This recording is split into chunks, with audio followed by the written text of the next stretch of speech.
ರಾಜಕಾರಣಕ್ಕೋಸ್ಕರ, ಒಂದು ಧರ್ಮದ ತುಷ್ಟೀಕರಣಕ್ಕೋಸ್ಕರ ಬಹುಸಂಖ್ಯಾತ ಹಿಂದೂ ಧರ್ಮದ ತುಳಿಯುವಂಥ ಒಂದು ಷಡ್ಯಂತ್ರ ಸ್ಪಷ್ಟವಾಗಿ ಇವತ್ತು ಕಾಂಗ್ರೆಸ್ ಸರ್ಕಾರದ ನೇತೃತ್ವ ನಡೀತಾ ಇರೋದು ನಾವೆಲ್ಲರೂ ಕೂಡ ಗಮನಿಸ್ತಾ ಇದ್ದೀವಿ. ಇವತ್ತು ಧರ್ಮಸ್ಥಳದ ಆ ಮಂಜುನಾಥೇಶ್ವರ ಸನ್ನಿಧಾನಕ್ಕೆ ಕಳಂಕ ಹಚ್ಚಬೇಕು ಅಂಥೇಳಿ ಅರ್ಬನ್ ನಕ್ಸಲ್ ಅವರ ಸಹಕಾರದಿಂದ ಯಾವುದೇ ಪುರಾವೆಗಳಿಲ್ಲದಾಗೆ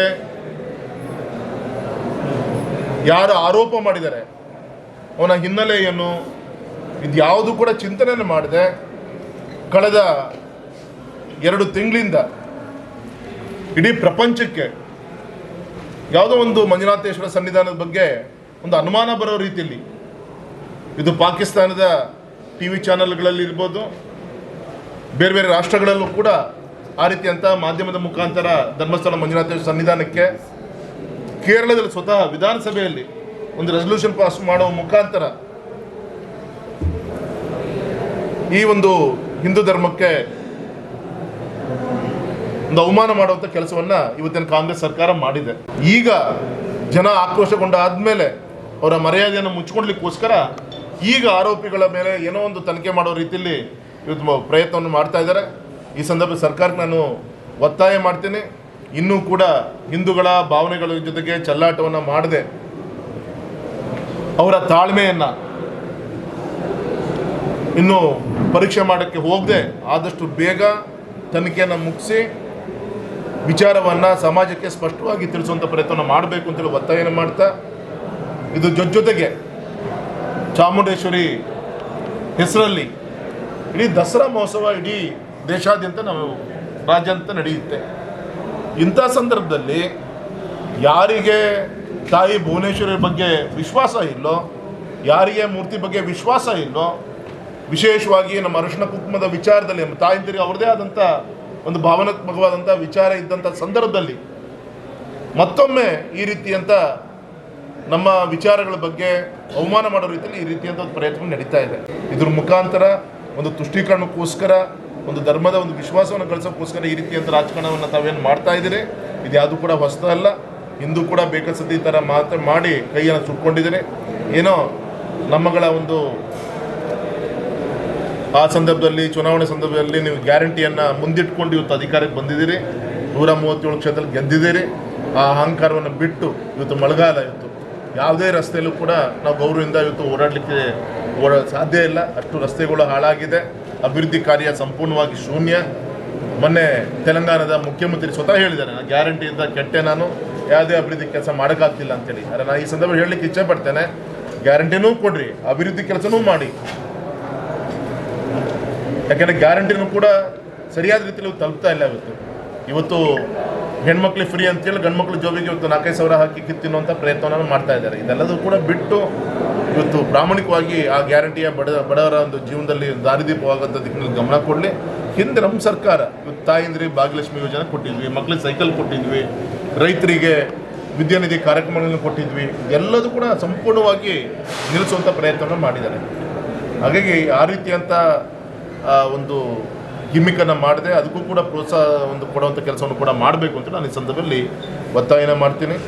ಇವತ್ತು ಬೈಂದೂರು ಕ್ಷೇತ್ರ ನಮಗೆಲ್ಲರೂ ಕೂಡ ಗೊತ್ತಿದೆ, ಒಂದು ಕೊಲ್ಲೂರು ಮೂಕಾಂಬಿಕೆ ನಮ್ಮ ಬೈಂದೂರು ಕ್ಷೇತ್ರದ ಒಂದು ಮುಕಟ ಜಾಗದಲ್ಲಿ ಇವತ್ತಿರೋದು ಗೊತ್ತಂಥ ವಿಚಾರ. ಹಾಗಾಗಿ ಇವತ್ತು ಕೊಲ್ಲೂರಿನ ಒಂದು ಸರ್ವಾಂಗೀಣ ಅಭಿವೃದ್ಧಿಗೆ ನಾವು ನಮ್ಮ ಶಾಸಕರು, ನಮ್ಮ ಪಕ್ಷದ ಎಲ್ಲ ಹಿರಿಯರು ಕೂತ್ಕೊಂಡು ಚರ್ಚೆ ಮಾಡಿ ಕೇಂದ್ರದಲ್ಲಿ ಟೂರಿಸಂ ಮಿನಿಸ್ಟರ್ನ ಮತ್ತು ಫೈನಾನ್ಸ್ ಮಿನಿಸ್ಟರ್ನ ಭೇಟಿ ಮಾಡಿ ನಮ್ಮ ಪ್ರಸಾದ್ ಸ್ಕೀಮಲ್ಲಿ ಹೆಚ್ಚಿನ ಮೊತ್ತವನ್ನು ತರಲಿಕ್ಕೆ ನಾವು ಚುನಾವಣೆ ಪೂರ್ವದಲ್ಲಿ ಘೋಷಣೆ ಮಾಡಿದ್ವಿ. ನಾವು ಒಂದು ಟೂರಿಸಂ ಸರ್ಕ್ಯೂಟ್ ಮಾಡ್ತೀವಿ ಅಂತೇಳಿ ಆ ದಿಕ್ಕಲ್ಲಿ ಈಗಾಗಲೇ ದಿಟ್ಟ ಹೆಜ್ಜೆ ಇಡುವಂಥ ಪ್ರಯತ್ನ ಆಗಿದೆ. 100% ಆ ತಾಯಿ ಕೇಂದ್ರದಿಂದ ಹೆಚ್ಚಿನ ಅನುದಾನವನ್ನು ತರಿಸ್ಕೊಳ್ಳೋಂಥ ಆಶೀರ್ವಾದನ ಮಾಡೇ ಮಾಡ್ತಾರೆ. ಫೈನಾನ್ಸ್ ಮಿನಿಸ್ಟ್ರು ಮೊನ್ನೆ ಉಡುಪಿಗೆ ಬಂದಿದ್ರು. ನೆಕ್ಸ್ಟ್ ಟೈಮ್ ನಾನು ಬಂದಾಗ ಬೈಂದೂರಿಗೆ ಕೊಲ್ಲೂರು ತಾಯಿ ಸನ್ನಿಧಾನಕ್ಕೆ ಬಂದೇ ಬರ್ತೀನಿ ಅಂತ ಹೇಳಿದ್ದಾರೆ. ನಂಗೆ ವಿಶ್ವಾಸ ಇದೆ, ಬರುವಂಥ ಬಜೆಟ್ ಒಳಗೆ ನಮ್ಮ ಕೊಲ್ಲೂರಿನ ಈ ಸರ್ವಾಂಗೀಣ ಅಭಿವೃದ್ಧಿಗೆ ದೊಡ್ಡ ಒಂದು ಮೊತ್ತವನ್ನು ಮೋದಿಜಿಯವರ ಸರ್ಕಾರ ಕೊಡುಗೆಯಾಗಿ ಕೊಡುತ್ತೆ ಅಂಥೇಳಿ. ಮತ್ತು ಇನ್ನೊಂದು ಪ್ರವಾಸಿಗರು ಹೆಚ್ಚಿನ ಸಂಖ್ಯೆಯಲ್ಲಿ ಕೊಲ್ಲೂರು ತಾಯಿ ಸನ್ನಿಧಾನಕ್ಕೆ ಬರ್ತಾರೆ. ಹಾಗಾಗಿ ನಿನ್ನೆ ಮಡ್ಗಾಂವ್ ಎರ್ನಾಕುಲಂ ಎಕ್ಸ್ಪ್ರೆಸ್ ರೈಲನ್ನು ವೀಕ್ಲಿ ಒಂದು ಏನು ಬರುತ್ತೆ ಅದನ್ನು ನಮ್ಮ ಬೈಂದೂರು ಮೂಕಾಂಬಿಕಾ ಸ್ಟೇಷನಲ್ಲಿ ನಿಲ್ಲಿಸಬೇಕು ಅಂತೇಳಿ ವಿನಂತಿ ಮಾಡ್ಕೊಂಡಿದ್ವಿ. ಅದಕ್ಕೆ ಸಹಕಾರ ಕೊಟ್ಟಂಥ ಗೌರವಿತ ನಮ್ಮ ರೈಲ್ವೆ ಸಚಿವರಿಗೂ ಕೂಡ ನಾನು ಈ ಸಂದರ್ಭದಲ್ಲಿ ಅಭಿನಂದನೆ ತಿಳಿಸ್ತೀನಿ. ಇನ್ನೂ 2-3 ನಾನು ಈಗ ಆಲ್ರೆಡಿ ಸ್ಟಾಪೇಜನ್ನು ಕೇಳಿದ್ದೀನಿ. ಅಲ್ಲಿ ವಿಶೇಷವಾಗಿ ಇಲ್ಲಿ ಹೋರಾಟ ಮಾಡಿದ್ದಂಥ ಸೇನಾಪುರ ಮತ್ತು ಅಲ್ಲೂ ಸ್ಟಾಪೇಜನ್ನು ನಾನು ರಿಕ್ವೆಸ್ಟ್ ಮಾಡಿದ್ದೀವಿ.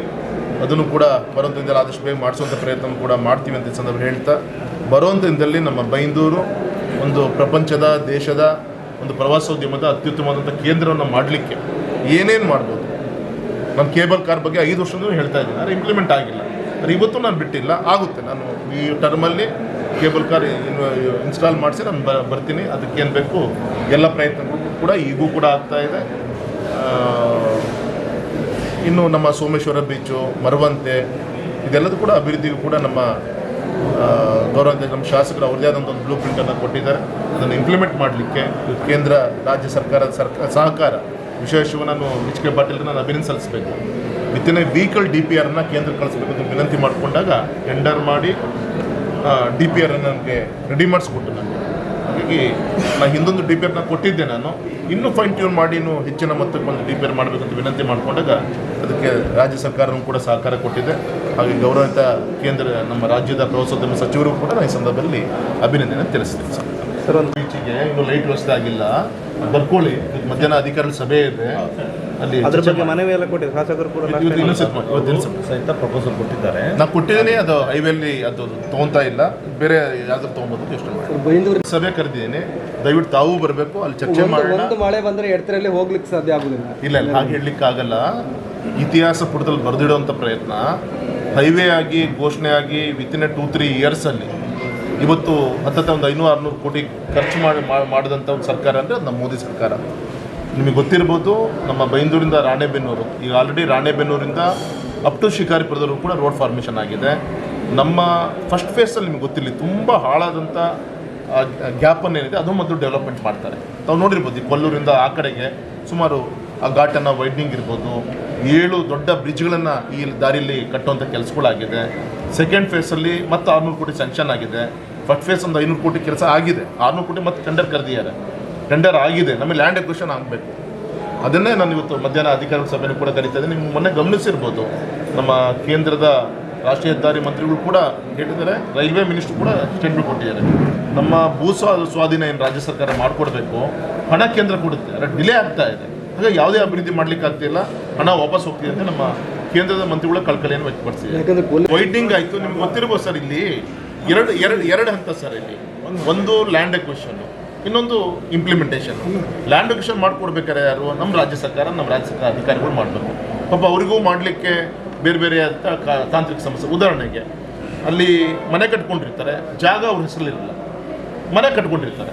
ಅದು ಮನೆ ಪರಿಹಾರ ಕೊಡ್ತೀವಿ. ಜಾಗದ ಪರಿಹಾರ ಯಾವಾಗ ಕೊಡ್ತಾರೆ ಅಂದರೆ ಅದು DC ಕೋರ್ಟಲ್ಲಿ ತೀರ್ಮಾನ ಮೇಲೆ ಕೊಡ್ತಾರೆ. ಯಾಕಂದರೆ ಜಾಗ ಅವ್ರಿಗೆ ಸೇರಿಲ್ಲ, ಪಟ್ಟಣ ಪಂಚಾಯತಿಯಲ್ಲಿ ಇರುತ್ತೋ ಅಥವಾ ಫಾರೆಸ್ಟಲ್ಲಿ ಇರುತ್ತೋ, ಈ ಥರ ವಿಚಾರಗಳಲ್ಲಿ ಹಗ್ಗ ಜಗ್ಗಾಟದಲ್ಲಿ ಫಲಾನುಭವಿಗಳು ಕೂಡ ಜಾಗ ಬಿಡಲ್ಲ, ಪರಿಹಾರ ಕೊಡಲಿಕ್ಕೂ ಟೆಕ್ನಿಕಲ್ ಪ್ರಾಬ್ಲಮ್ಮು. ಇದರಿಂದ ಪ್ರಾಜೆಕ್ಟೇ ಡಿಲೇ ಆಗ್ತಾ ಇದೆ. ಈ ಥರ ತುಂಬ ಕಡೆ ಈ ಥರ ಆಗ್ತಾ ಇದೆ. ಆಗ ಅದು ಬಿಟ್ಟರೆ ಇಲ್ಲಿ ಹಣದ ಕೊರತೆ ಇಲ್ಲ, ಕೆಲಸ ಮಾಡುವ ಇಚ್ಛಾಶಕ್ತಿ ಕೊರತೆ ಇಲ್ಲ. ಇಂಪ್ಲಿಮೆಂಟೇಷನ್ ಅಂತಲ್ಲಿ ಈ ರೀತಿಯಂಥ ಕೊರತೆಗಳೇನಿದೆ ಆದಷ್ಟು ಬೇಗ ನಮ್ಮ ಅಧಿಕಾರಿಗಳು ಅದನ್ನು ಸರಿ ಮಾಡಿಕೊಟ್ರೆ ಇಂಪ್ಲಿಮೆಂಟೇಷನ್ ಮಾಡಲಿಕ್ಕೆ ಸಾಧ್ಯ ಆಗುತ್ತೆ. ಚುನಾವಣೆ ಸಂದರ್ಭ ಕೊಲ್ಲೂರು ಕಾರಿಡಾರ್ ಅದು ಘೋಷಣೆ ನಮ್ಮ ಸರ್ಕಾರ ಕೊಡುಗೆಯಾಗಿ ಕೊಲ್ಲೂರು ತಾಯಿಗೆ ಸನ್ನಿಧಾನಕ್ಕೆ ಕೊಡ್ತಾರೆ. ನನಗೆ ವಿಶ್ವಾಸ ಇದೆ. ದೆಹಲಿಯಲ್ಲಿ ಒಳ್ಳೆ ರೀತಿಯಂಥ ಚರ್ಚೆಗಳಾಗಿತ್ತು. ಆಗಲೇ ನಿಮಗೆ ಹೇಳಿದಾಗೆ ನಮ್ಮ ರಾಜ್ಯ ಸರ್ಕಾರದ ಪ್ರಪೋಸಲ್ ಹೋಗಿದೆ. ಅದೇ ರೀತಿ ನಮ್ಮ ಕೇಂದ್ರ ಸರ್ಕಾರದಲ್ಲಿ ಪ್ರವಾಸೋದ್ಯಮದ ಸಚಿವರು, ಫೈನಾನ್ಸ್ ಮಿನಿಸ್ಟರ್ ಇಬ್ಬರು ಕೂಡ ಕೂತು ಇದಕ್ಕೆ ಫೈನಲ್ ಒಂದು ಟಚ್ಚನ್ನು ಕೂಡ ಈಗ ಆಲ್ರೆಡಿ ಕೊಡೋ ಕೆಲಸ ಆಗಿದೆ. ಯಾವಾಗ ಬೇಕಾದ್ರೂ ಘೋಷಣೆ ಆಗ್ಬೋದು, ನಾಳೆ ಬರೋದು ಬಜೆಟಲ್ಲೂ ಆಗ್ಬೋದು ಅಥವಾ ಬಿಫೋರ್ ಬಜೆಟ್ ಕೂಡ ಅದು ಬಜೆಟನ್ನು ಕಾಯ್ದೆ ಘೋಷಣೆ ಆದರೂ ಕೂಡ ನಾವು ಯಾರು ಕೂಡ, ಯಾಕೆಂದರೆ ಪ್ರವಾಸೋದ್ಯಮ ಸಚಿವರು ಆ ಪುಲ್ವಾಮಾ ಘಟನೆ ಏನು ನಡೀತು ಅವತ್ತು ಸಂಜೆ ಇಲ್ಲಿದ್ದರು ಬೈಂದೂರಿನಲ್ಲಿ, ಮರವಂತೆ ಇದೆಲ್ಲ ನೋಡ್ಕೊಂಡು ಹೋಗಿದ್ದಾರೆ. ಅವ್ರದ್ದೇ ಆದಂಥ ಒಂದು ಬ್ಲೂ ಪ್ರಿಂಟ್ ಇದೆ, ಅವ್ರಿಗೆ ಕೂಡ ಇಂಪ್ಲಿಮೆಂಟ್ ಆಗುತ್ತೆ ಸರ್. ಈಗ ವಿಶ್ವಕರ್ಮ ಯೋಜನೆಯಲ್ಲಿ ಸಿಬಿಲ್ ಕೇಳಬಾರ್ದು ಅಂತ ಸರ್ಕಾರ ಹೇಳಿದ್ರು ಕೂಡ ಈ ರೀತಿಯಂಥ ಅಧಿಕಾರಿಗಳು ಸ್ವಲ್ಪ ಈ ಗಲಾಟೆಗಳು ಮಾಡ್ತಾ ಇದ್ದಾರೆ. ಮಧ್ಯಾಹ್ನ ಮೀಟಿಂಗ್ ತೊಗೊತಾ ಇದ್ದೀನಿ, ಅಲ್ಲಿಗೆ 100 ನಾನು ಲೀಡ್ ಬ್ಯಾಂಕ್ ಮ್ಯಾನೇಜರ್ ಅಂತ ಮಾತಾಡ್ತೀನಿ. ರಾಷ್ಟ್ರೀಯ ತಂತ್ರ ಬಂದು 75 ವರ್ಷದಲ್ಲಿ ಈ ರೀತಿಯಿಂದ ಅಭಿವೃದ್ಧಿ ಕೆಲಸಗಳು ಆಗಲಿಲ್ಲ ಸರ್. ಮನುಷ್ಯ ನಡುವೇ ಎಡುವುದು ಸಹಜ. ಇವತ್ತು ಅಭಿವೃದ್ಧಿ ದಿಕ್ಕಿನಲ್ಲಿ ಮೋದಿಜಿಯವರ ನೇತೃತ್ವದಲ್ಲಿ ಇಷ್ಟೆಲ್ಲ ಇನ್ಫ್ರಾಸ್ಟ್ರಕ್ಚರ್ ಡೆವಲಪ್ಮೆಂಟ್ ಆಗ್ತಾ ಇದೆ.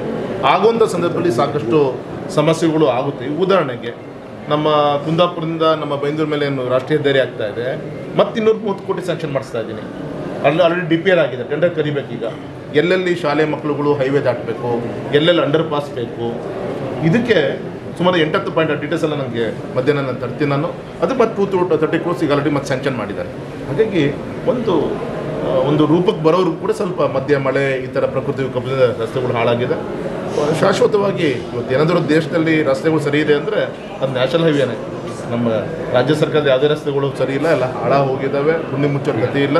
ರಾಷ್ಟ್ರೀಯ ಹೆದ್ದಾರಿ ಕಾಮಗಾರಿ ನಡೀತಾ ಇದೆ, ಪೂರ್ಣ ಆಗುತ್ತೆ. ಮತ್ತು 2 ಲೈನ್ ಇತ್ತು, ಈ 4 ಲೈನ್ ಮಾಡೋಂಥ ಕಾಮಗಾರಿ ಆಗುತ್ತೆ.